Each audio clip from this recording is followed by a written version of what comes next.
우리 다 같이 일어나셔서 오늘 우리가 함께 나눌 말씀 요한복음 4장 1절부터 19절까지의 말씀을 본문이 좀 길지만 저희가 함께 한 마음으로 교독하도록 하겠습니다.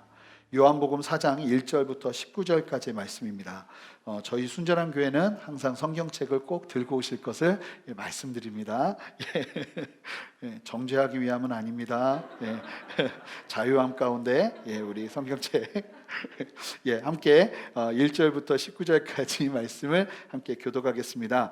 예수께서 제자를 삼고 세례를 베푸시는 것이 요한보다 많다는 말을 바리새인들이 들은 줄을 주께서 아신지라.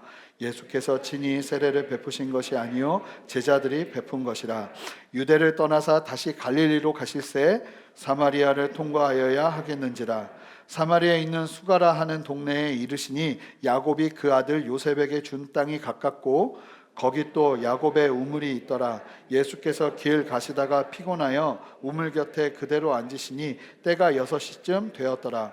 사마리아 여자 한 사람이 물을 기르러 왔음에 예수께서 물을 좀 달라 하시니 이는 제자들이 먹을 것을 사러 동네에 들어갔음이러라.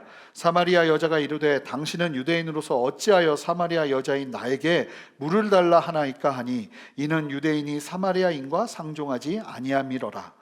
예수께서 대답하여 이르시되 내가 만일 하나님의 선물과 또 내게 물 좀 달라 하는 이가 누구인 줄 알았더라면 내가 그에게 구하였을 것이요 그가 생수를 내게 주었으리라.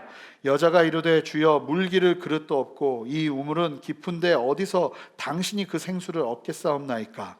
우리 조상 야곱이 이 우물을 우리에게 주셨고 또 여기서 자기와 자기 아들들과 짐승이 다 마셨는데 당신이 야곱보다 더 크니이까. 예수께서 대답하여 이르시되 이 물을 마시는 자마다 다시 목마르려니와 내가 주는 물을 마시는 자는 영원히 목마르지 아니하리니 내가 주는 물은 그 속에서 영생하도록 솟아나는 샘물이 되리라. 여자가 이르되 주여 그런 물을 내게 주사 목마르지 않고 또 여기 물 기르러 오지도 않게 하옵소서. 이르시되 내가 가서 내 남편을 불러오라. 여자가 대답하여 이르되 나는 남편이 없나이다. 예수께서 이르시되 내가 남편이 없다 하는 말이 옳도다.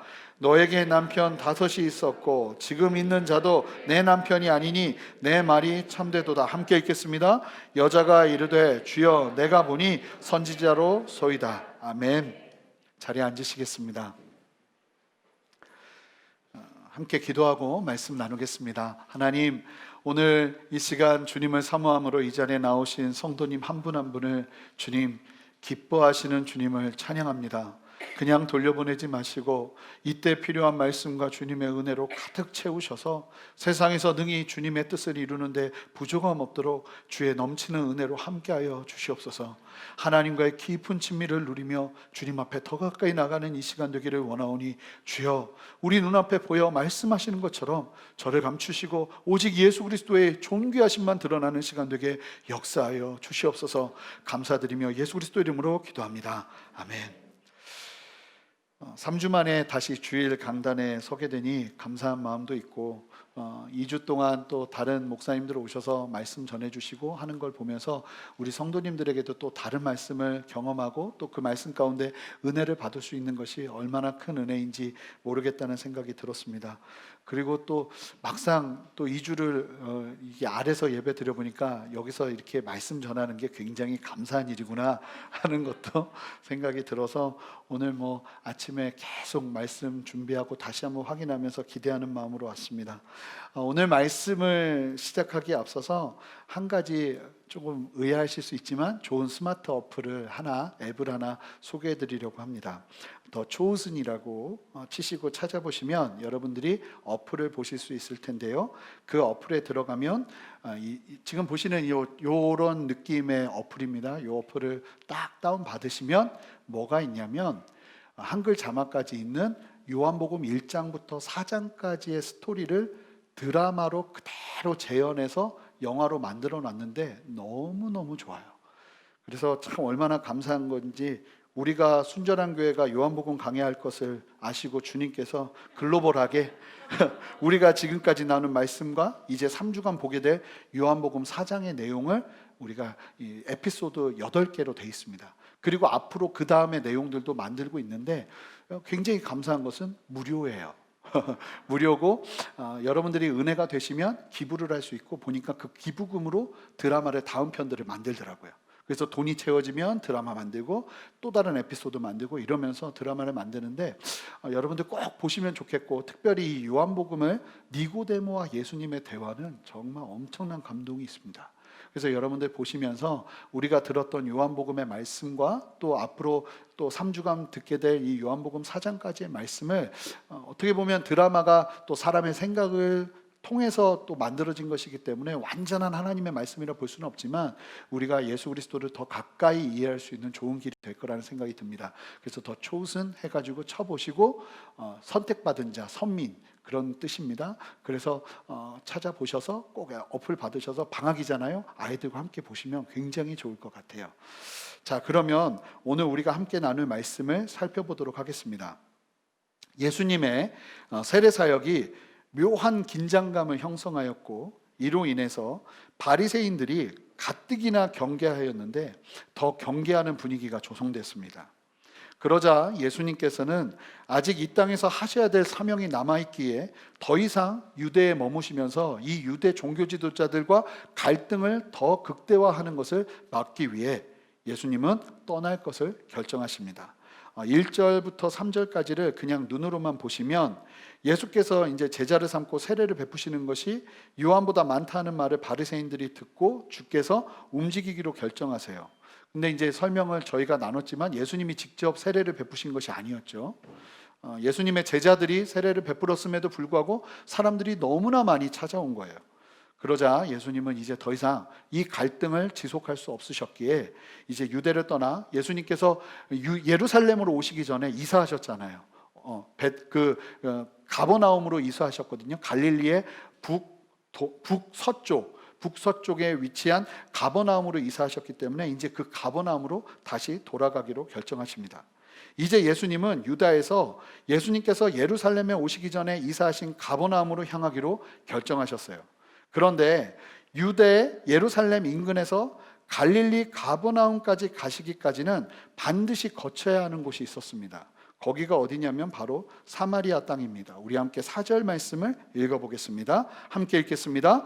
사마리아를 통과하여야 하겠는지라.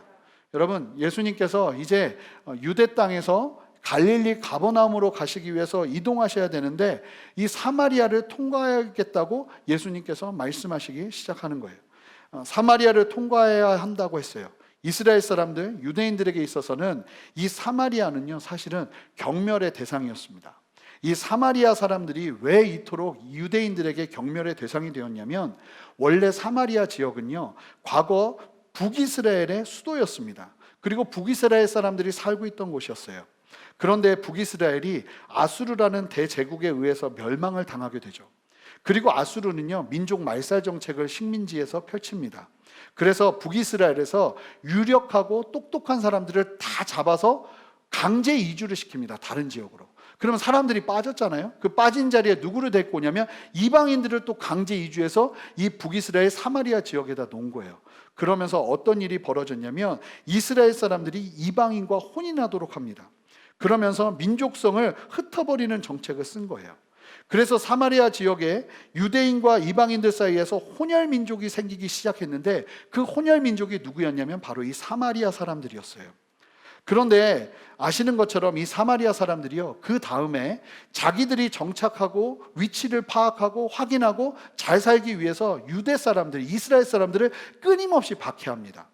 이 남유다가 멸망하고 난 다음에 다시 포로를 귀환했을 때 이스라엘 지역에서 정착했던 사마리아 사람들이 혹여나 자기들에게 피해가 입을까봐 이 귀환한 이스라엘 사람들을, 유다 사람들을 끊임없이 박해하고 괴롭히고 어렵게 하는 사람들이 누구였냐면 바로 이 사마리아 사람들이었어요. 그래서 그런 역사적인 갈등들로 인해서 이 한 400년 정도의 시간이 흘러오면서 예수님 시대의 유대인들은요 사마리아 사람들과는 상종을 하지 않았습니다. 사마리아 사람들을 어떻게 여겼냐면 심지어는 개만도 못하게 여겼다고 수많은 역사적인 기록들 속에서 발견하고 있어요. 그런 상황에서 오늘 본문에 설명되는 것처럼 예수님께서 예루살렘에서 갈릴리로 가시려면 사마리아 지역을 통과하는 상황을 만나신 거예요. 지도를 좀 보여주시겠어요? 보시면 여기가 이제 예루살렘이에요. 여기가 유대 지역이고 중간이 사마리아예요. 그리고 갈릴리가 바로 여기에 있어요. 그래서 예루살렘에서 가버나움 갈릴리로 가려면 항상 어디를 지나가야 됐냐면 사마리아를 지나가야 했습니다. 근데 여러분들 이런 설교를 아마 많이 들으셨을 거예요. 일반적인 유대인들은 사마리아 사람들을 경멸해서 갈릴리로 갈 때나 갈릴리에서 유대로 올 때 사마리아 땅을 지나지 않고 옆쪽으로 돌아서 온다고, 그런 설교를 아마 많이 들으셨을 텐데, 그런데 그건 사실이 아니었습니다. 역사적인 기록을 보아도요, 일반적으로 갈릴리 지역의 유대인들은 예루살렘으로 갈 때면 반드시 사마리아 경로를 걸쳤다고 합니다. 그래서 이 사마리아로 가는 것은요, 선택이 아니라 필수였어요. 도로가 많지 않았기 때문에. 그런데 예수님께서 갈릴리로 가시는 길에 사마리아로 가야 한다고 말씀하시는 건 사마리아로 가시려는 분명한 의도가 있다는 것을 말씀하고 계시는 거예요.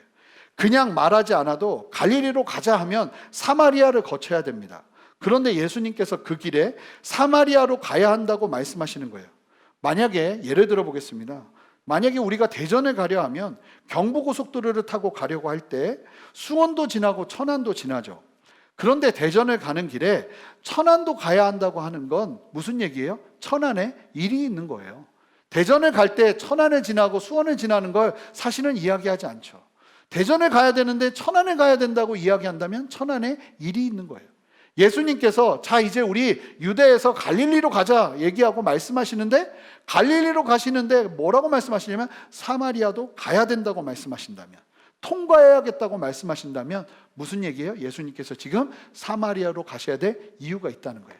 여기서 사마리아로 통과해야겠다고 할 때 이거를 영어로 표현하면 must입니다. 반드시 해야 되는 일이에요. have to가 아니에요. 해도 되고 안 해도 될 수 있는 일이 아니라 반드시 해야 되는 일을 의미하는 원어적인 의미가 담겨져 있어요. 그러니까 예수님 뭐라고 말씀하신 거예요? 내가 지금 갈릴리로 가야 되는데 우리가 반드시 어디를 들려야 되냐면 사마리아를 들려야 된다 하면서 오늘 본문이 전개된다는 거예요. 우리 함께 5절부터 6절까지의 말씀을 한 목소리로 읽어보겠습니다. 함께 읽겠습니다.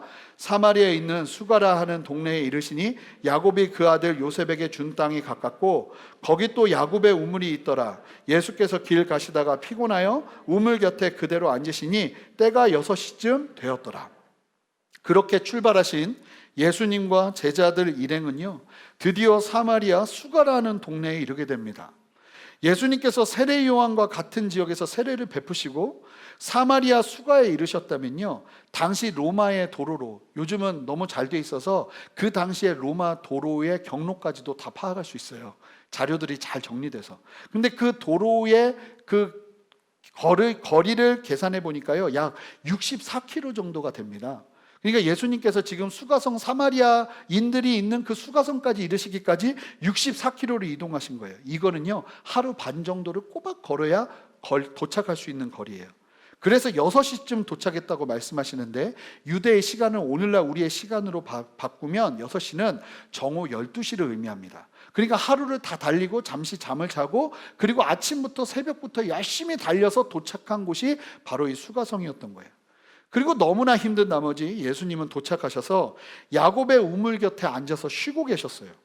창세기 33장 19절을 보면요, 야곱이 그 수가성 지역을 땅을 소유했다는 말이 나와 있고 그때 야곱이 팠던 우물로 추정이 됩니다. 진짜 야곱의 우물이라고 보는 것은 의심의 여지가 없어요. 지름은 약 2m가 되었고요, 우물 깊이는 약 32m 정도가 됩니다. 이 고대 근동 지역은 물을 구하기가 너무나 힘들기 때문에 32m 정도나 될 정도로 깊이 파야 그 밑에서부터 지하수가 자연스럽게 맑은 지하수가 솟아났어요. 그러니까 굉장히 그 물을 마시려면 긴 줄을 가지고 이 물을 뜰 수 있는 그 큰 어떤 바가지 같은 것과 긴 줄을 가지고 두레에서 내려서 그렇게 물을 떠야 되는 구조였겠죠. 이 야곱의 우물 곁에 정오 12시경에 예수님이 하루 반을 꼬박 걸으시고 몸을 기대어 쉬고 계시는 거예요. 이 시간 정오에는요, 우물 곁에 사람이 없습니다. 이게 정상이에요. 보통 우물가에는 시원한 아침이나 저녁에 물을 기르러 오는 사람들이 있지 가장 뜨거운 정오에는 사람이 없습니다. 그런데 예수님께서 그렇게 야곱의 우물 곁에 앉으셔서 기대어 쉬고 계시는데 한 여인이 물을 뜨기 위해 예수님이 계신 우물가로 나타나는 거예요. 우리 함께 7절 말씀을 읽어보겠습니다. 함께 읽겠습니다. 사마리아 여자 한 사람이 물을 기르러 왔음에 예수께서 물을 좀 달라 하시니 분명하게 표현합니다. 사마리아 여자 한 사람. 보통 여인들이 물 들어갈 때 혼자 올까요? 절대 그렇지 않아요. 주변의 사람들과 같이 이동합니다. 왜냐하면 그 물 들어가고 오면서 이야기하면서 푸는 스트레스를 푸는 게 그게 또 꿀맛이거든요. 그런데 이 여인은 너무나도 독특한 특징을 갖고 있어요. 한낮에 아무도 보지 않는 곳에서 아무도 이동하지 않는 그때에 홀로 물을 뜨기 위해 야곱의 우물가로 왔습니다. 사마리아 여인. 그러자 예수님은 여인에게 뭐라고 말씀하시냐면 물을 좀 달라고 하십니다. 여인에게 물을 달라고 하시는 이유를 사도 요한이 설명하는데 우리 8절 말씀을 읽어보겠습니다. 함께 읽겠습니다. 이는 제자들이 먹을 것을 사러 그 동네에 들어갔음이로라. 왜 물을 달라고 하시냐면 예수님이 아직도 마실 물을 드시지 못했기 때문이에요. 왜냐하면 제자들이 사마리아 동네로 들어가서 물과 음식을 사러 갔다는 거예요. 여러분, 유대인들이 사마리아인들과 상종하지 않는다고 했잖아요. 배고프다고 사마리아 동네로 음식을 사러 가다니 이게 무슨 말인가 하는 생각을 하실 수 있는데, 당시 유대 사회에서는요, 어쩔 수 없이 이동거리가 길다 보니까 음식이 필요할 때 사마리아 마을에 가서 음식을 사는 것을 적절히 여겼다고 합니다. 그럼에도 불구하고 사마리아 사람들도 유대 사람들을 너무나 경멸하고 싫어했기 때문에, 반감이 있었기 때문에 유다 사람들이, 이스라엘 사람들이 사마리아 동네로 들어가는 건 위험천만한 일이었대요. 그런데 지금 제자들이 어떤 사람들입니까? 이 제자들의 특징을 이제 요한복음과 다른 사복음서를 통해서 보시겠지만 배고프면 못 참는 사람들입니다. 그러니까 이 제자들은 배고프면 눈이 뒤집히고 여기가 위험하건 위험하지 않건 일단은 배를 채우기 위해서 사마리아로 달려 들어갔어요. 그러니까 스승 예수님을 남겨놓고 자기들끼리 음식을 사겠다고 달려 들어간 상태에서 예수님께서 목마른 상태에서 이제 물을 떠 마실 수 있는 그런 어떻게 보면 준비한 그릇과 줄을 가지고 온 그 여인에게, 사마리아 여인에게 물을 달라고 하시는 거예요. 우물 깊이가 32m나 되었기에 물을 마실 길이 없었죠. 유대인이신 예수님께서 사마리아 여인에게 물을 달라 하십니다. 그러자 여인이 엄청 놀래요. 우리 함께 9절 말씀 함께 읽어보겠습니다. 함께 읽겠습니다. 사마리아 여자가 이르되 당신은 유대인으로서 어찌하여 사마리아 여자인 나에게 물을 달라 하나이까 하니 이는 유대인이 사마리아인과 상종하지 아니함이로라. 여러분, 예수님이 아무리 목말라도요, 보통 유대 사람이면 제자들이 물과 먹을 것을 준비하러 올 때까지 그 사마리아 여인에게 절대로 말 걸지 않습니다. 어느 누구도 말 걸지 않습니다. 사마리아인들을요, 개만도 못하게 여겼던 유대인들입니다.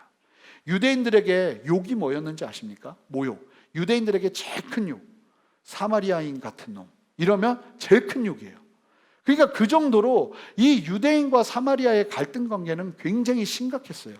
그런데 지금 유대인 젊은 청년이 물을 달라고 하니 이 여인이 굉장히 놀랄 수밖에 없는 거예요. 그 여인이 놀라면서 어찌하여 나에게 물을 달라 하십니까? 그 얘기를 하자 예수님이 그때부터 이제 니고데모 만나고 얘기하시는 것처럼 이상한 얘기를 하시기 시작합니다. 우리 함께 10절 말씀을 읽어보겠습니다. 함께 읽겠습니다. 예수께서 대답하여 이르시되 내가 만일 하나님의 선물과 또 내게 물 좀 달라 하는 이가 누구인 줄 알았더라면 내가 그에게 구하였을 것이요 그가 생수를 내게 주었으리라. 지금 예수님이 목말라서 물 달라고 하고 계시거든요.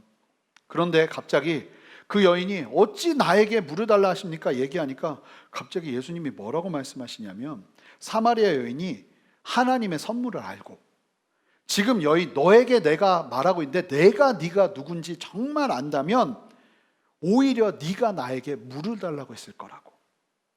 오히려 그가 사마리아 여인에게 내가 너에게 생수를 줄 거라고 얘기하는 거예요. 지금 예수님이 목마르셔서 물 달라고 하고 있잖아요. 그런데 여인이 당황하면서 어찌 나에게 물을 달라 하십니까? 했더니 예수님이 뭐라고 하시냐면 네가 내가 누군지 정말 알면 오히려 네가 나에게 물을 달라고 할 거라는 거예요. 그렇다면 하나님의 지금 여기서 말하고 있는 10절에서 말하고 있는 하나님의 선물이 무엇일까요? 하나님의 선물을 구하면 내가 생수를 너에게 줄 것이라고, 생수를 너에게 줄 것이라고 말씀하시잖아요. 여러분, 하나님의 선물이 뭐냐면 바로 생수예요. 예수님이 물을 달라고 하시고는 네가 내가 누군지 알았으면 오히려 나에게 물을 달라고 했을 것이라는 거예요. 그리고 내가 너에게 뭘 줬을 거라는 거예요? 생수를 줬을 거라는 거예요. 이 생수는 이 여인이 목마를 때마다 떠야 되는 물의 수준을 뛰어넘는 생수예요. 그랬더니 여인이 묻습니다. 11절을 보세요. 함께 읽어보겠습니다. 읽겠습니다.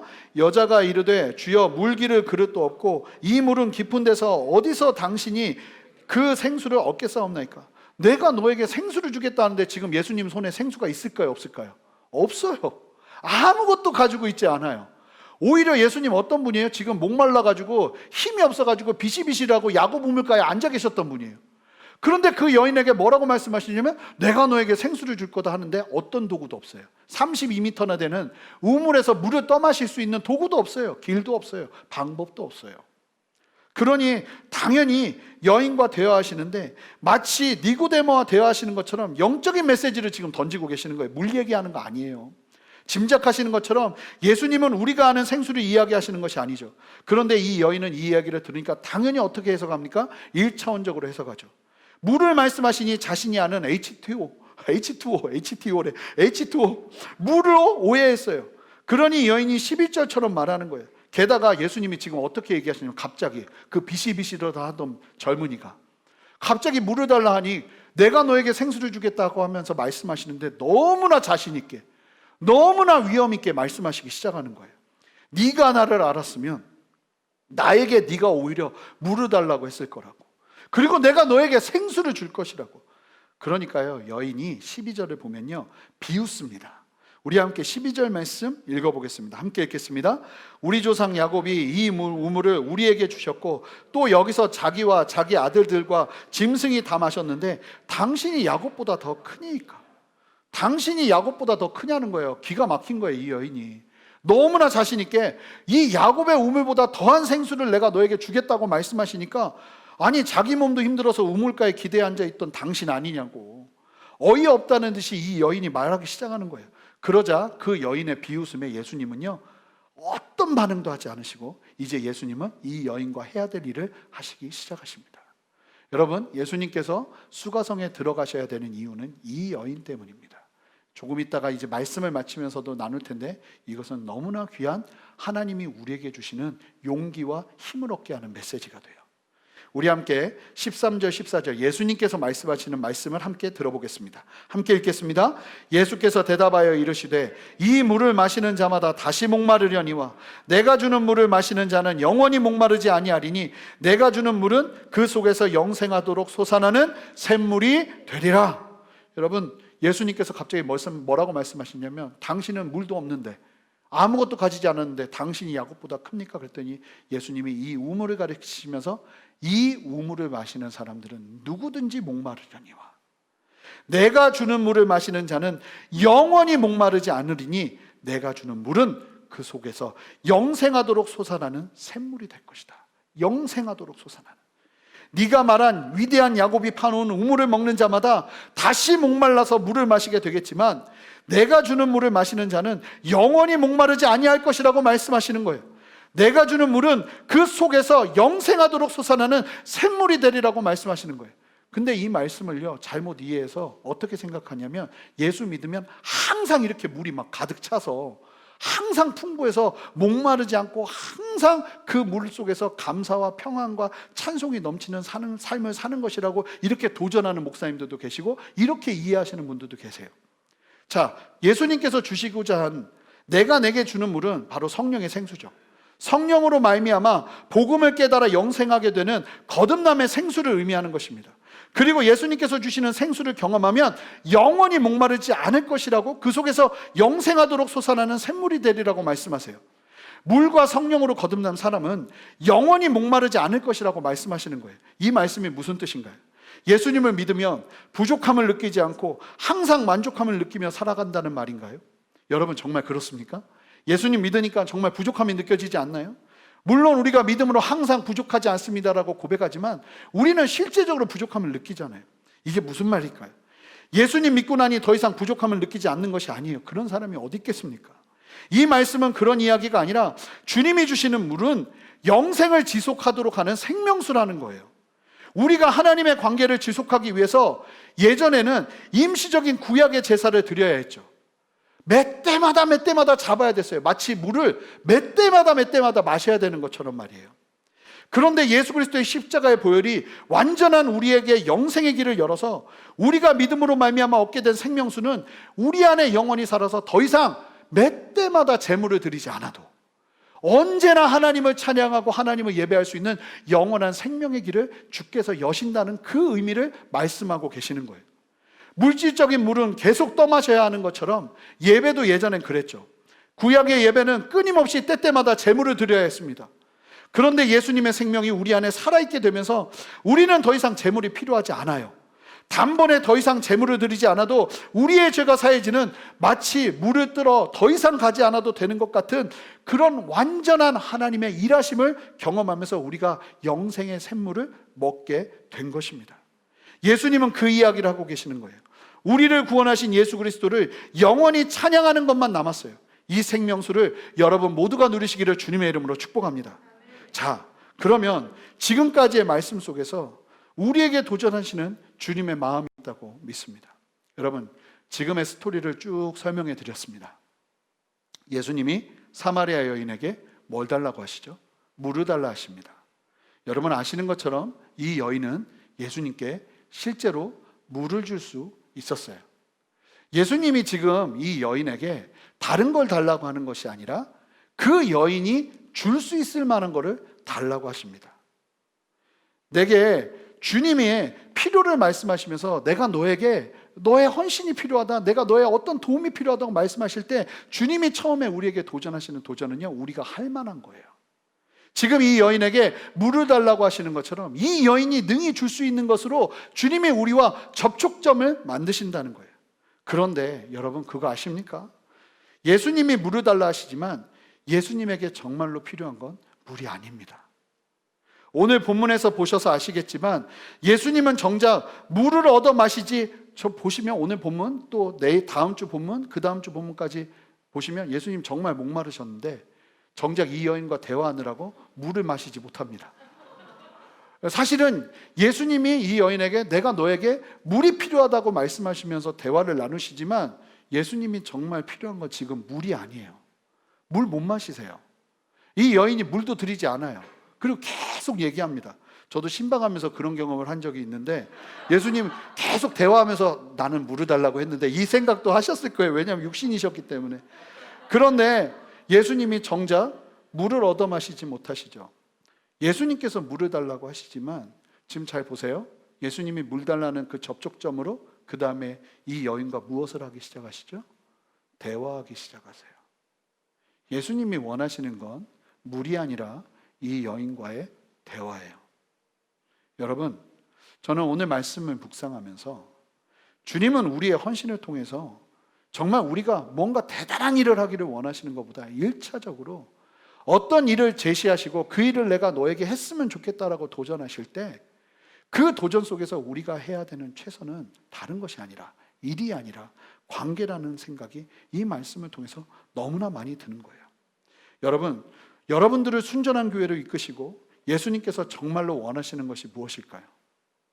여러분, 열심히 사역해서 교회를 성장시키고 온 열방을 구원시키는 것, 물론 궁극적으로는 그런 일들을 주님께서 이루시겠지만, 아멘, 이루시겠지만 1차적으로 주님이요, 이 순전한 교회로 여러분들을 이끄시고 난 다음에 주님께서 원하시고 바라시는 것이 무엇일까요?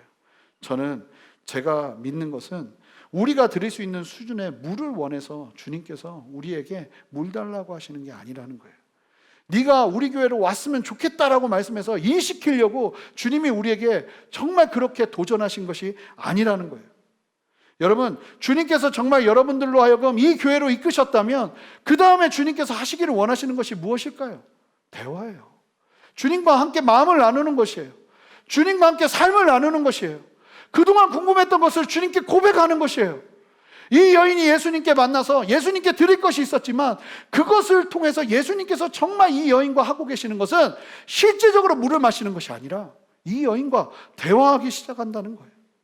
저는 이 말씀을 들으면서 그래, 내가 개척하면서 많은 일을 하기보다 정말 주님이 1차원적으로 나에게 1차적으로 나에게 원하시는, 가장 먼저 나에게 원하시는 거, 자, 너 이제 개척했으니까 말씀 열심히 준비하고 열심히 일하고 열심히 사역해라. 아니요, 그것이 아니라는 거예요.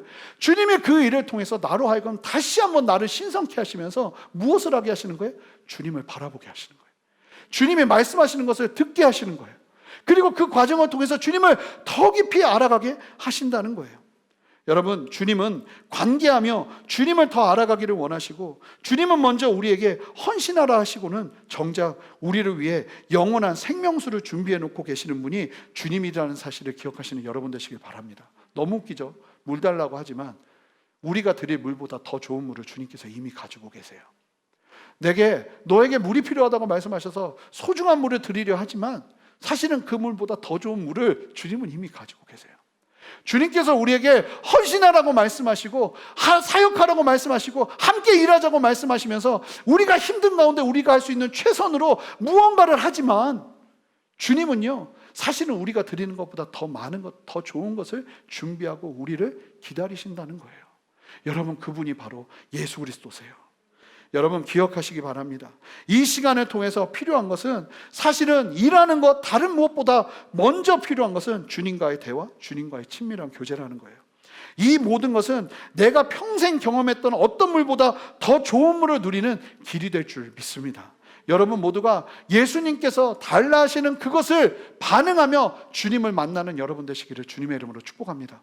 여러분, 가장 불행한 게 뭐냐면, 이 순전한 교회까지 오셨는데 일만 하는 거예요. 순전한 교회까지 오셨는데 주님과의 더 깊은 만남과 은혜를 누리지 못하는 거예요. 주님은 정말 여러분들을 이곳으로 부르셔서 주님께서 이끄시고 인도하시기를 원하시는 것은 다른 것이 아니라 우리와 대화하기 원하시는 거예요.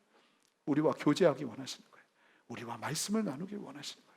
주님의 속마음을 나누어 주시기를 원하시는 거예요. 자, 본문으로 돌아와서 이제 여인이 예수님의 더 이상 목마르지 않는 영생수에 대한 말씀을 딱 들으니까 예수님께 간절히 구합니다. 예수님께 드디어 뭐를 말합니까? 예수님의 손에 생수가 보이지 않는데 생수를 달라고 하기 시작합니다. 이게 교제의 힘이에요. 이게 주님을 아는 사람들의 힘이에요. 보이지 않는데 보이기 시작해요. 예수님의 손에 물이 없는데 물이 보이기 시작해요. 아, 다른 건 모르겠는데 저분이 내가 뜨는 물보다 더 좋은 물을 주실 수 있구나, 보이기 시작한다는 거예요. 우리 함께 15절 말씀 읽어보겠습니다. 함께 읽겠습니다. 여자가 이르되 주여 그런 물을 내게 주사 목마르지도 않고 또 여기 물 기르러 오지 않게 하옵소서. 이 여인은요 아직도 예수님을 1차원적으로 생각하고 있어요. 못 알아들어요, 예수님의 말씀을. 그런데 여러분, 정말 중요한 게 뭔지 아십니까? 여인은 지금 현재 자신이 이해하는 최선을 다해서 예수님께 자신의 필요를 구하기 시작합니다. 여러분, 우리가 예수님을 정확하게 알고 완전한 정답만 외쳐야 하는 것이 아니에요. 이 여인에게 있어서 우물은 무엇일까요? 정말 지긋지긋한 장소일 거예요. 사람들의 눈을 피해서 가장 뜨거운 시간에 찾아와서 외롭게 떠야 되는 이 우물은 더 이상 오고 싶지 않은 곳이었을 거예요. 그 여인은 자신의 환경에서 이제 없어졌으면 하는 간절한 목마름으로 더 이상 이렇게 내가 혼자 외롭게 정오에 나와서 물을 뜨는 일을 하고 싶지 않습니다라는 말로 그 여인의 중심을 예수님께 표현하고 있어요.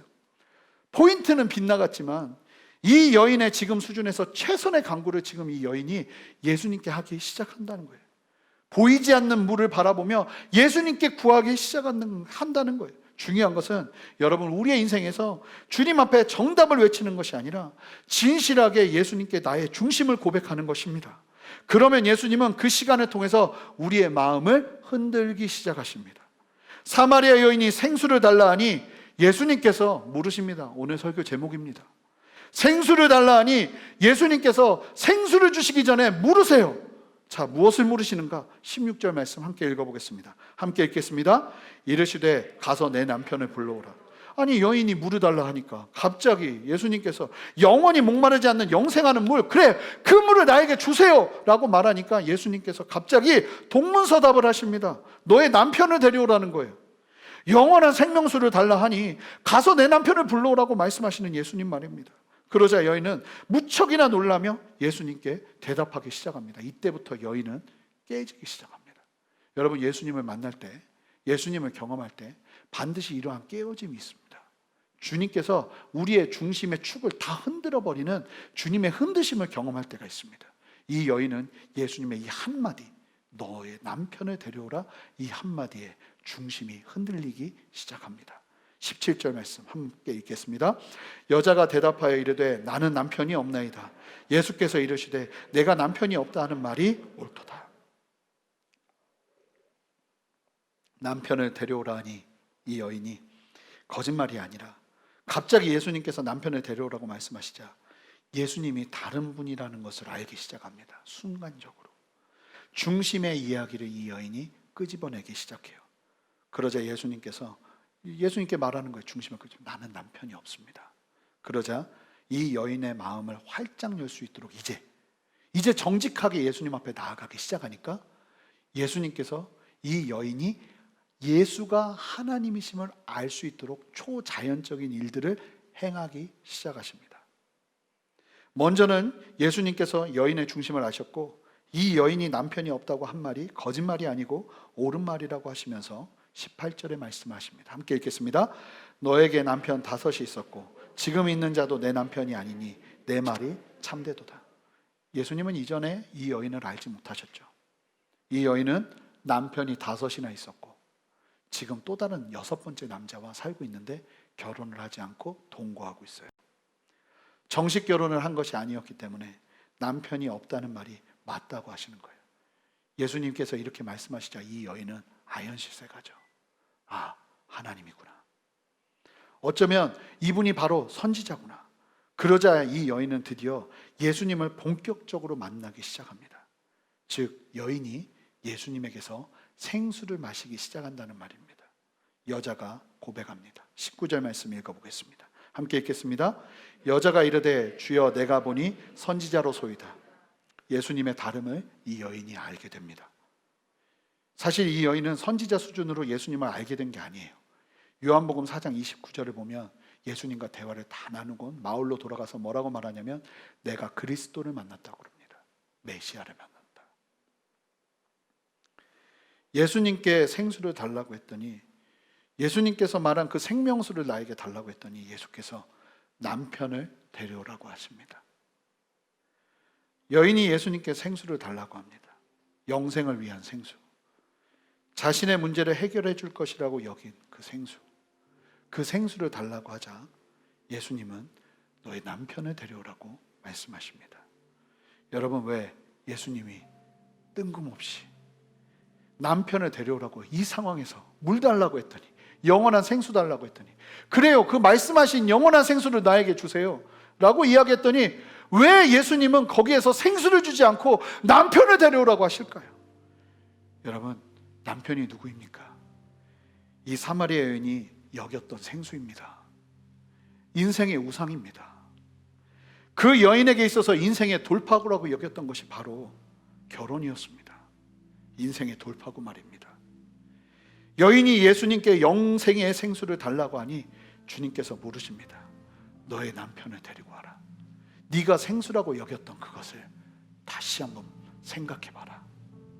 네 인생에서 하나님의 자리를 대신 차지하고 있었던 그 남편을 데려오라고 주님께서 말씀하시기 시작하는 거예요. 정작 여인은 어땠나요? 남편이 5이나 있었지만 분명 몇 명은 죽었을 것이고 몇 명은 이혼당했을 것이에요. 그 여인의 인생에서 남편은 영생도 도피처도 될 수 없었죠. 의지할 대상이 되지 못했습니다. 영생 앞에 선 여인에게 예수님은 그 여인이 세상에서 의지하려 했던 영원한 생수인 줄 알고 살아냈던 그 의지했던 대상을 이제 나에게 가지고 오라고 주님께서 말씀하고 계시는 거예요. 주님은 오늘도 우리에게 말씀하십니다. 너의 남편을 데리고 와라. 주님, 나에게 영원한 생수를 주십시오. 주님, 나에게 영원한 생명을 주십시오. 주님의 그 진리로 나를 새롭게 해주십시오. 주님의 은혜가 필요합니다. 주님은 우리에게 말씀하십니다. 그래? 그렇다면 너의 인생 속에서 나보다 더 중요하다고 생각하며 여겼던 너의 삶 속에서 그렇게 붙잡았던 너의 남편을 데리고 와라. 여러분, 잘 보시면 저는 이 말씀이 너무 은혜가 되는 것이, 세상의 모든 것을 가진 것 같은 니고데모는요, 밤에 예수님을 찾아왔어야 됐어요. 그러면서 혼나면서 예수님께 말을 듣습니다. 너 아직 그것도 모르냐고. 영생의 메시지를 듣는데 세상에서 모든 것을 잃어버리고 실패한 이 사마리아 여인에게는요, 예수님이 64km를 걸어갑니다. 그리고 이 여인을 만나 예수님께서 이 여인을 조곤조곤 설명하십니다. 영생을 나누시죠. 지금 예수님께서 여러분 모두에게 찾아오셔서 이와 같은 사마리아 여인을 만나는 그 마음으로 여러분들에게 말씀하고 계신다고 저는 믿습니다. 여러분, 이 시간 예수님께 데려와야 되는 여러분들의 남편은 무엇입니까? 남편? 자녀? 다른 무엇? 이것이 나를 온전하게 해줄 것이라고 여겼던, 하나님을 대신했던 우상은 무엇입니까? 이 시간 예수님은 우리에게 생수를 달라 하니 말씀하십니다. 너의 남편을 데려오라고. 여인이 없습니다라는 고백이 참 맞아요. 결국 그 여인이 예수 앞에 서자 알게 되는 것이에요. 내가 절대적으로 의지하려 했던 남편이 나의 생수가 아니라는 것을, 나에게는 더 이상 예수님 앞에서 남편이 있지 않다는 것을, 내 인생에서 예수님보다 더 높은 분이 없다는 것을, 나를 채울 영원한 생명은 오직 예수님 한 분이라는 것을 이 여인이 알고 나는 남편이 없습니다 고백하기 시작하는 거예요. 이제 여러분들이 이제 예수님 앞에서 고백해야 될 차례입니다. 하나님, 나는 남편이 없습니다. 하나님, 내가 의지했던 것들은 없습니다. 이제 오직 주님만 의지하면서 내 인생 주님의 영원한 생명을 누리며 나가기를 원하오니 주님, 내 안에 역사하여 주시옵소서. 그 믿음으로 나아가시는 여러분 되시기를 주님의 이름으로 축복합니다. 함께 기도하시겠습니다. 주님, 감사합니다. 우리에게 찾아오셔서 우리에게 말씀하시며 우리에게 생명수를 준비하시고 우리의 헌신을 통해서 더 큰 것들을 예비하시며 우리에게 말씀하시는 주님을 믿음의 눈으로 바라보며 고백합니다. 하나님, 우리에게도 생명수를 주시옵소서. 영생의 물을 주시옵소서. 하나님, 그러기에 앞서 우리의 남편을 주님 앞에 올려드립니다. 내가 의지했던 생수를 올려드립니다. 내가 의지했던 영생수라 여겼던 것들을 올려드립니다. 주님, 우리를 새롭게 하여 주시옵소서. 온전히 주의 영으로 채워주시옵소서. 주님의 영원한 생명으로 더 이상 목마르지 않도록, 내가 더 이상 목말라서 또 다른 것을 찾아다니지 않도록 하나님, 우리에게 역사하여 주시옵소서. 감사드리며 예수 그리스도 이름으로 기도합니다. 아멘. 우리 다 같이 일어나서 함께 찬양하기 원합니다. 우리 함께 찬양할 때 마음이 상한 자를 고치시는 주님, 의에 줄이고 목이 마르니 성령의 기름 부어 주시옵소서. 우리 그렇게 간절히 사모하며 주님 찬양합니다. 함께 고백하겠습니다.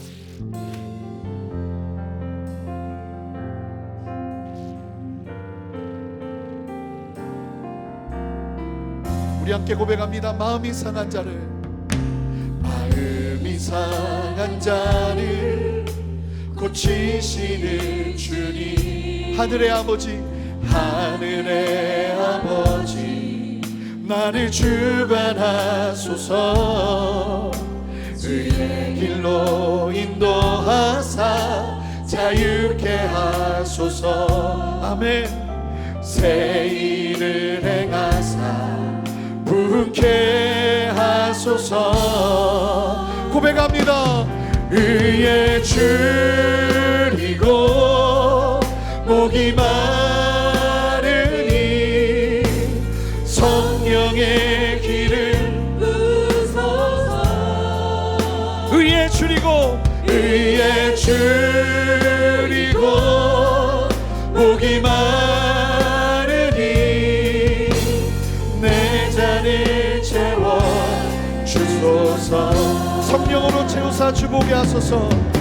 성령으로 채우사 주보게 하소서. 주의 임재 속에 은혜 알게 하소서. 주 뜻대로 살아가리 세상 끝날까지. 나를 믿으시고, 나를 믿으시고 새나 열어주소서. 우리 두 손을 높여듭니다. 의의 주, 이 시간 성령 하나님 충만하게 역사하시옵소서. 아버지 하나님, 내가 주님 앞에 모든 것을 내려놓고 나갑니다. 기름 부소서. 의의 줄이고 할렐루야 목이 잔을 채워. 우리 함께 두 손을 높이 들고 주님 앞에 기도하기를 원합니다. 하나님, 나의 남편을 내려놓고 나아갑니다. 내가 의지했던 영생수라 생각했던 모든 것들을 이제 내가 놓고 주님 앞에 나갑니다. 영원한 생명이 주님 앞에 있는 줄 알고 나가오니 그 생명수로 나를 채워 주시옵소서. 그 은혜로 나를 채워 주시옵소서. 세상에 다른 것 의지 아니하고 주님 바라보겠습니다. 주님의 이름 한번 크게 부르며 기도합니다. 주여! 주님, 우리 안에 역사하시는 주님을 찬양합니다. 이 아침에 우리에게 말씀하시는 주님, 너의 남편을 내려오라 말씀하시는 주님, 우리를 새롭게 역사하시고 이끄시는 주님, 아버지의 이끄심 앞에 우리의 삶을 드리며 주님을 신뢰하며 온전하게 내 삶을 주님 앞에 올려드리며 나가겠습니다. 나의 해결책이 무엇입니까? 나의 도피처가 무엇입니까? 아버지는 내가 돌파구로 여겼던 것이 무엇입니까? 남편이 아니라 세상의 어떤 것이 아니라 오직 주 여호와 하나님만이, 아버지 예수 그리스도만이 나의 유일한 소망이요, 나의 유일한 의지한 반석이시요, 나의 유일한 의지한 선부가 되심을 고백하오니 주님, 우리의 고백 가운데 영광 받으시고 함께하여 주시옵소서. 그렇게 우리를 세우시는 주님을 찬양합니다. 그렇게 우리 안에 역사하시는 주님을 찬양합니다. 그렇게 우리 안에 말씀하시는 주님을 찬양합니다. 주여 역사하여 주시옵소서. 함께하여 주시옵소서. 아멘. 우리 두 번째로 기도할 때, 여러분, 주님이 우리에게 물을 달라 하시지만 주님이 정말로 원하시는 건 우리가 물을 드리는 것이 아니라 그 물을 통해 주님을 만나는 것, 주님과 교제하는 것, 주님과의 친밀함을 누리는 것이에요. 우리가 이 시간 기도할 때, 하나님, 내가 일에 목숨 걸지 아니하고 다른 어떤 사명 자체에 목숨 거는 것이 아니라 그 모든 일을 통해서 주님을 만나가는 참된 영적인 회복이 있어지기를 원합니다. 주님, 내 물을 가지고 주님 앞에 나아갑니다. 아버지께서 내게 허락하신 더 좋은 생수를 경험할 줄 믿사오니 하나님, 내 삶 가운데 역사하시고 두려움 없이 주님 앞에 나아가는 은혜 허락하여 주시옵소서. 하나님, 나의 교제의 문이 열려지기를 원합니다. 영적인 주님과의 공급이 열려지기를 원합니다. 주님, 함께하여 주시옵소서. 그렇게 주님 앞에 간절히 기도하며 나갑니다. 함께 기도하겠습니다. 할렐루야. 주님 역사하시는 주님을 찬양합니다. 하나님, 우리 안에 아버지 나로 하여금 무엇을 원하시는지, 무엇을 기대하시는지, 무엇을 소망하시는지 알게 하시고 보게 하신 주님을 찬양합니다. 하나님, 두려움 없이 주님의 마음과 주님의 뜻을 구하며 아버지의 뜻 가운데 서서 담대하게 주님의 마음을 누리며 나아가게 하시는 주님을 찬양합니다. 하나님, 우리가 이 일을 통해서 일만 하는 것이 아니라 그 모든 일을 통해서 주님을 만나고 그 모든 일을 통해서 주님을 교제하고 그 모든 일을 통해서 주님을 더 깊이 경험하는 참된 은혜가 우리 안에 있기를 원합니다. 주여 역사하시고 함께하여 주시옵소서. 그렇게 새 일을 행하시는 주님을 찬양하오니 주님 역사하시고 은혜 베풀어 주시옵소서. 그렇게 새 일을 행하시는 주님을 찬양합니다. 함께 고백합니다. 의의 줄이고 목이 마르니 성령의 기름 부소서. 의의 줄이고 의의 목이 마르니 내 잔을 채워. 우리 전심으로 고백합니다. 날 채워주소서. 날 채워주소서. 날 만져주소서. 날 일으키소서. 지금 이 시간 주님의 생명수로, 주님의 생명수로 날 영혼에 부소서. 날 채워주소서. 날 만져주소서. 날 일으키. 주님 볼 수 있게, 주님 볼 수 있게.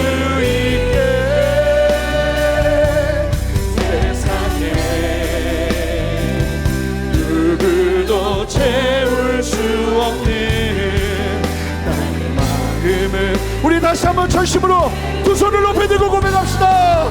날 채워주소서. 주님, 우리를 만나 주시옵소서. 날 일으키소서. 지금 이 시간 끝없는 주님의 생명수로 나를 영혼에 부소. 날 채워주소서.